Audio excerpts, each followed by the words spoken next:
जंग के बाद की दुनिया, जहां इंसानियत का कोई नामो निशान नहीं है। सरकार भी लोगों के साथ बदतर सलूक कर रही है। लोगों को छोटे से बॉक्स में बंद कर दिया जाता है, जहां जिंदा रहना खुद एक सजा है। कैली, एक सीधी साधी महिला, एक ऐसे ही बॉक्स में फंस जाती है।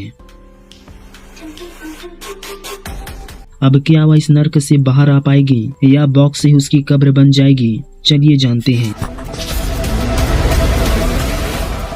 कहानी शुरू होती है ऑस्ट्रेलिया में, जहां जंग के बाद जुर्म की दर 800% से भी ज्यादा बढ़ चुकी है। इसकी वजह से कानून व्यवस्था कायम रखना बेहद मुश्किल हो गया है। इस मसले से निपटने के लिए सरकार बॉक्स पुनर्वास प्रोग्राम शुरू करती है, जिसमें कैदियों को 2 ऑप्शन दिए जाते हैं। पहला कि अपनी सजा बॉक्स में पूरी करें या फिर फौरन फांसी को कबूल कर लें। जो कैदी बॉक्स में सजा काट रहे होते हैं, उन्हें खाना और पानी के लिए कानून मानने वाले शहरियों पर निर्भर रहना पड़ता है। अगर कोई भागने की कोशिश करता है और पकड़ा जाता है तो उसे सख्त सजा दी जाती है। उसे तड़पा तड़पा कर मारा जाता है। फिर हम एक फ्रेंच औरत को देखते हैं जो एक ऐसे ही जेल के बॉक्स में कैद है। वो खाना पानी के बिना जीने की जद्दोजहद कर रही है। एक वक्त आता है जब वह सब्र खो बैठती है और ब्लेड से अपना गला काट लेती है, जिससे उसकी मौत हो जाती है। अगले सीन में हम देखते हैं कि बहुत सारे बॉक्स एक आइलैंड की चट्टान पर रखे हुए हैं, जहां एक लड़का और लड़की रबर की गेंद से खेल रहे हैं। अचानक उनकी गेंद एक बॉक्स से टकराती है, जिससे अंदर कैद कैली होश में आ जाती है। वो देखती है कि उसके हाथ और पैर रस्सियों से बंधे हुए हैं। वो बॉक्स की दीवारों को खटखटाती है और बाहर निकलने के लिए चिल्लाती है। तभी स्क्रीन पर एक औरत दिखाई देती है जो उसे बताती है कि जूरी ने उसका जुर्म साबित कर दिया है और उसे बिना पैरोल के 7 साल की सजा सुनाई गई है। औरत आगे कहती है कि कैली को खाना और पानी के लिए शहरियों पर ही तवज्जो देना होगा। ये सुनकर कैली चीखती है और बार बार कहती है कि वो बेगुनाह है। अगले दिन कैली जागती है, खाना और पानी के लिए बॉक्स के छेद से अपना हाथ बाहर निकाल कर हिलाती है, मगर उसे कोई नहीं सुनता। उसके बाद वो भागने का रास्ता ढूंढने की उम्मीद में पूरे बॉक्स की जांच शुरू करती है, लेकिन हर तरफ उसे करंट लगता है। जैसे जैसे वक्त गुजरता है, जिंदा रहना उसके लिए और भी ज्यादा मुश्किल हो जाता है। इस दौरान हम एक दूसरे कैदी को एक और बॉक्स में भागने की कोशिश करते हुए देखते हैं। उसकी नाकाम कोशिश में अलार्म बज जाता है और छत से लोहे की रॉड गिरती है, जो उसे बेरहमी से मौत के घाट उतार देती है। अगली सुबह एक औरत कैली को जगाकर उसे खाना और पानी देती है। कैली उसे समझाने की कोशिश करती है कि वो बेगुनाह है, मगर वो औरत कहती है कि शहरी उसके मुकद्दर का फैसला करेंगे। औरत ये भी कहती है कि कैली पहली और आखिरी कैदी नहीं है। कैली कुछ दिन और खाना और पानी के गुजारती है, लेकिन एक दिन मायूसी और डिप्रेशन से घिर जाती है और खुदकुशी करने का सोचने लगती है। वो फर्श से रस्सी उठाकर अपना गला घोंटने की कोशिश करती है, मगर आखिरी लम्हे में खुद को रोक लेती है क्योंकि वो अपनी जान नहीं ले पाती। वो जोर जोर से रोने लगती है और सोचती है कि उसने ऐसा क्या गुनाह किया है जो इस हालात से गुजरना पड़ रहा है। वक्त के साथ कैली अपनी तकदीर कबूल कर लेती है और इस हालात से निकलने के लिए अपनी तवज्जो दूसरी चीजों में लगाती है। वह अपने दिन बॉक्स के छोटे से छेद से बाहर देखते हुए और सोते हुए बिताने लगती है। एक दिन वह अपना हाथ बाहर निकाल कर रबर की गेंद उठा लेती है, जिससे उसे वक्त गुजारने में मदद मिलती है। कुछ हफ्तों बाद एक ड्रोन उसके बॉक्स को उठाकर जंगल में अलग जगह पर ले जाता है। अगले सीन में हम एक और कैदी को देखते हैं जिसे 5 साल की सजा मिली होती है और वह पहले ही अपनी आधी सजा पूरी कर चुका होता है। 2.5 साल वहाँ बिताने के बाद वह मान चुका होता है कि उसके पिछले कर्मों की वजह से उसे सजा का सामना करना पड़ रहा है। एक सुबह नीले कपड़ों में एक लड़की कैली के पास आती है और उससे पूछती है कि वो क्या कर रही है। कैली बताती है कि वो 7 साल की सजा काट रही है।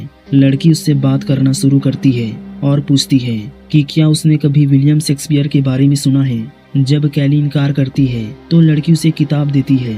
हालांकि कैली किताब लेने से मना कर देती है क्योंकि कैद के दौरान किताब पढ़ने की इजाजत नहीं होती। उनकी बातचीत के दौरान लड़की कैली को पास आने के लिए कहती है और शेक्सपियर की किताब से कुछ लाइनों का पाठ करती है। फिर वह उसे खाने की एक पोटली देती है और दोबारा मिलने का वादा करके चली जाती है। इसके बाद कैली बहुत अच्छा महसूस करती है क्योंकि वो कई दिनों के बाद किसी इंसान से मिली थी।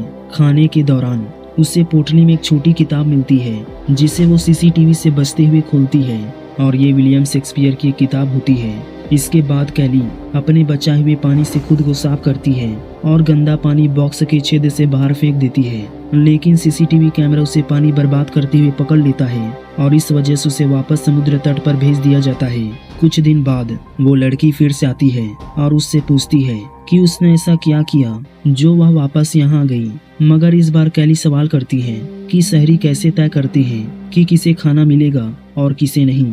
लड़की बताती है कि वह सभी बक्सों के पास घूमती रहती है, सबसे बात करती है और उन्हें खाना देती है। वो कहती है कि वो ज्यादा से ज्यादा लोगों तक पहुंचने की कोशिश करती है, लेकिन खराब मौसम अक्सर उसे ऐसा करने से रोकते हैं। वे दोनों बात कर रहे होते हैं, तभी कैली बताती है कि वह उसे अपनी छोटी बहन की याद दिलाती है जो अब जीवित नहीं है। कैली के लिए सजा जारी रहती है और उसका एकमात्र सुकून वह छोटी सी किताब है जिसे वह कैमरे से छुपाकर नियमित रूप से पढ़ती रहती है। कुछ दिनों बाद ड्रोन उसे फिर से दूसरी जगह ले जाता है। वहाँ एक आदमी उसके पास आता है जो उसके सामने एक रसदार सेब खाकर उसे ताना मारता है। बहुत दिनों से भूखी होने के कारण कैली उस आदमी से दया की भीख मांगती है, लेकिन वो बेरहमी से मना कर देता है और कहता है कि सभी कैदियों को बिना किसी दया की फांसी दे देनी चाहिए। फिर वह एक शर्त रखता है कि अगर कैली शारीरिक संबंध बनाने के लिए तैयार हो जाए तो वह उसे सेब दे देगा। भूखी प्यासी कैली मजबूरी में मान जाती है और अपने कपड़े उतार देती है, लेकिन तभी एक ड्रोन उस आदमी को पकड़ लेता है और तुरंत उस पर गोली चला देता है, जिससे उसकी मौके पर ही मौत हो जाती है। एक गोली कैली के पैर में भी लगती है, जिससे उसे बहुत दर्द होता है।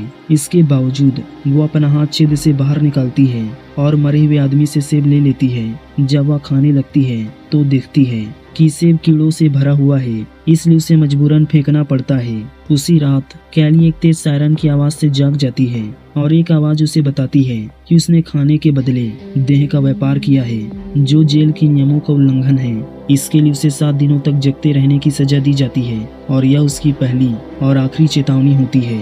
अगले 7 दिन उसके लिए नर्क जैसे हो जाते हैं, क्योंकि वह जब भी आंखें बंद करती है लाल बत्ती चमकने लगती है और जोर से सायरन बजने लगता है। खुद को सोने से रोकने के लिए वो बार बार अपना सिर दीवार से पटकती है, जिससे उसे नुकसान होता है। लंबे समय तक नींद न मिलने के कारण उससे ल्यूजन होने लगती है, जिसमें वह खुद को एक शाही जीवन में इमेजिन करती है। आखिरकार 7 दिन पूरे होते हैं और उसे सोने की अनुमति मिल जाती है।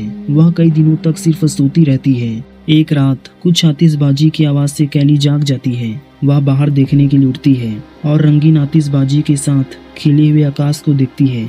उसे पता चलता है कि लोग नए साल का जश्न मना रहे हैं। एक दिन एक बूढ़ी औरत कैली के बक्से के पास आती है और उससे बात करती है। वो औरत बताती है कि उसने इसी तरह के कैद में 15 साल बिताए हैं और अपना दर्दनाक अनुभव साझा करती है। फिर वो कैली की ओर एक पुराना जंग लगा ब्लेड फेंक देती है और चली जाती है।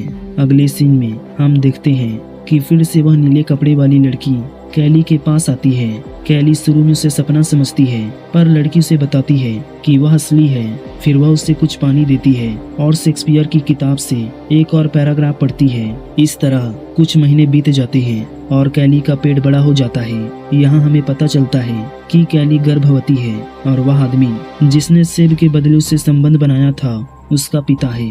रात के समय पर वह लड़की कैली के पास आती है और उसे कैद से छुड़ाने के लिए तैयारी दिखाती है।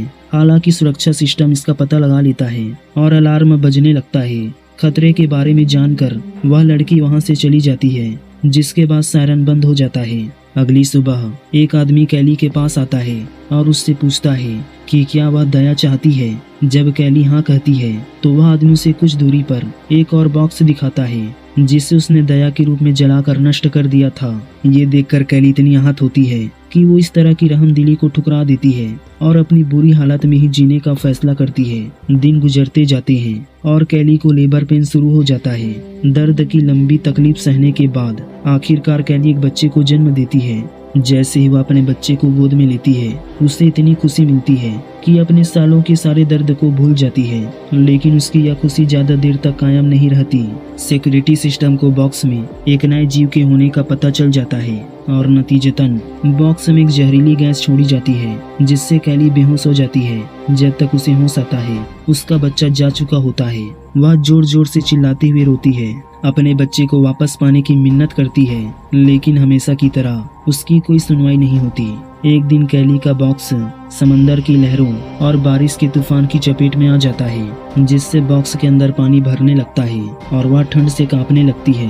बॉक्स में पानी भरने के कारण सिक्योरिटी सिस्टम भी खराब हो जाता है और इसे जेल के नियमों का उल्लंघन माना जाता है। ड्रोन चेतावनी देता है कि अगर कुछ सेकंड में हस्तक्षेप नहीं हटाया गया तो कैदी को मार दिया जाएगा। उल्टी गिनती शुरू होती है। वहीं कैली पानी में संघर्ष करने लगती है। इस दौरान ड्रोन उसे शिफ्ट करने के लिए आता है, लेकिन जैसे ही बॉक्स को उठाने की कोशिश करता है ड्रोन पर बिजली गिरती है, जिससे बॉक्स नीचे गिर जाता है। तभी हम कुछ लोगों को समंदर के किनारे खेलते हुए देखते हैं। उनकी नजर कैली के बॉक्स पर पड़ती है, जो किनारे पर आ गया है। ऊंचाई से गिरने के कारण बॉक्स टूट जाता है, जिससे कैली बाहर आ जाती है और कैद से आजाद हो जाती है। मूवी का यही अंत हो जाता है। पर अगर आप जानना चाहते हैं कि इंसान समय पर कितना हैवान हो सकता है तो राइट को चेक करिए।